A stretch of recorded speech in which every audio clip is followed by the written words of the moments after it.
نبی پاک نے صرف غریب سے پیار نہیں کیا، دراصل حضور نے غریبی سے پیار کیا ہے. کوئی نہیں سمجھ آئی آپ کو؟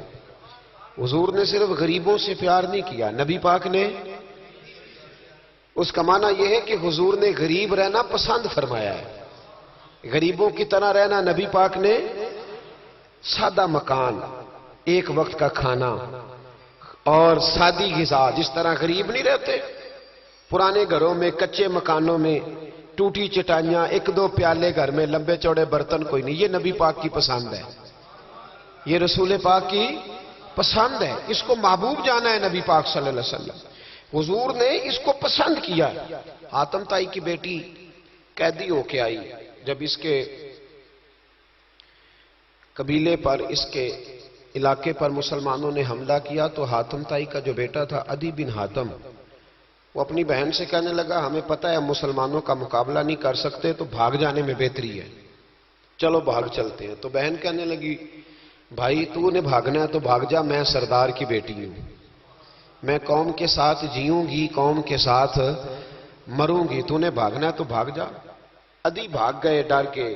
یہ خاتون جو تھی ان کو گرفتار کر لیا مسلمان عورتوں نے، تو کہ یہ تلوار لے کے آئی تھی لڑنے کے لیے. ابن اسحاق ابن حشام دونوں کتابوں میں روایت موجود ہے.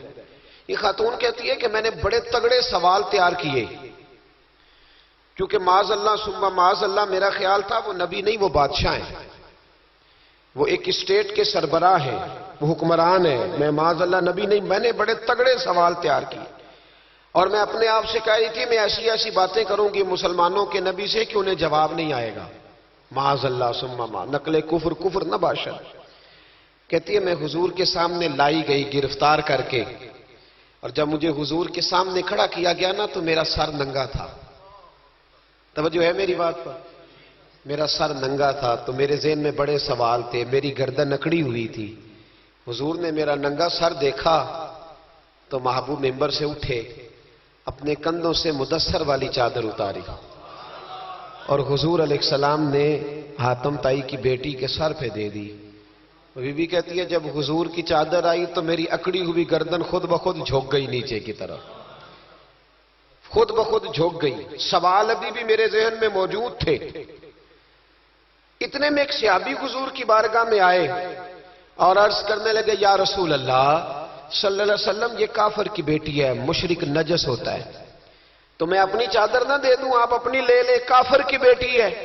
تو محبوب نے اس کی طرف جلال کی نظروں سے دیکھا، فرمایا خاموش ہو جا، بیٹیاں برابر ہوتی ہیں، تیاں سانجیاں ہوندیاں نے، بیٹیاں، بولیے جی پکی بات ہے. بزرگ چپ کر جائیں، نوجوان بولے بیٹیاں، اللہ آپ کو خوش رکھے. تیاں سارے دیاں، ہاں ہاں. اگر تو کسی کے گھر گندی نظر ڈالے گا تو تیرا گھر بچ نہیں سکتا، پکی بات. یہ نقد و نقد سودا ہے. جس نے اپنا گھر پاک رکھنا ہے وہ دوسروں کے گھروں کا محافظ بنے، پکی بات. بیٹیاں خبردار، خبردار کسی کی بچی کی عزت سے کھیلنے کی کوشش نہ کرنا، ورنہ اللہ تبارک و تعالیٰ بڑی سخت سزا دے. بچو. وہ کہتی ہے جب حضور نے کہا نا بیٹیاں برابر ہوتی ہیں تو میرے اندر سے ایک آواز نکلی. میں نے کہا او حاتم طائی کی بیٹی تو غلط تھی، یہ بادشاہ نہیں ہے تو اللہ کے سچے رسول ہیں. بادشاہ تو سخت سزائیں دیتے ہیں. کہتے ہیں حضور میرے قریب آئے اور آ کے کہنے لگے تو سردار کی بیٹی ہے، تیرے باپ میں اچھی خصلتیں پائی جاتی تھی، بتا تیرے ساتھ کیا معاملہ کروں، کیا معاملہ. یہ حضور کی پسند ہے، کیا معاملہ کروں. تو کہنے لگی میں چاہتی ہوں مجھے آزاد کر دے. کہتی مجھے امید نہیں تھی. حضور کہیں گے ٹھہر جا، بیٹھ جا، بات کرتے ہیں، مشاورت ہوتی ہے، پھر اس کے بعد کوئی فیصلہ ہوتا ہے. کہا آزاد کر دو. کہتی حضور نے میرے کہنے پر فوراً ہی اگلا جملہ ہی نہیں کہا، فرمایا جا تو آزاد ہے. کہتی ہے میں نے ایک جملہ اور کہا، میں نے کہا میں اکیلی نہیں جاؤں گی، سارا قافلہ آزاد کرو. اب تنگی یہ داماں پہ نہ جا، اور بھی کچھ مانگ ہے آج وہ ماہل باتا، اور بھی کچھ مانگ. کہنے لگی اکیلی نہیں جاؤں گی، سارا قافلہ، سارا قبیلہ آزاد ہو. حضور نے فرمایا تو پتہ نہیں کیا سوچ رہی ہے، تو جہاں آئی ہے وہاں سے خالی جاتا ہی کوئی نہیں. سارا قافلہ حضور نے فرمایا بھی اس کے قبیلے کو کھانا وانا کھلاؤ اور سارے ہی آزاد کر دو. واپس گھر گئی تو اپنے باپ کو اپنے بھائی کو بلایا, بلا کے کہنے لگی بھائی وہ بادشاہ نہیں وہ نبی ہیں.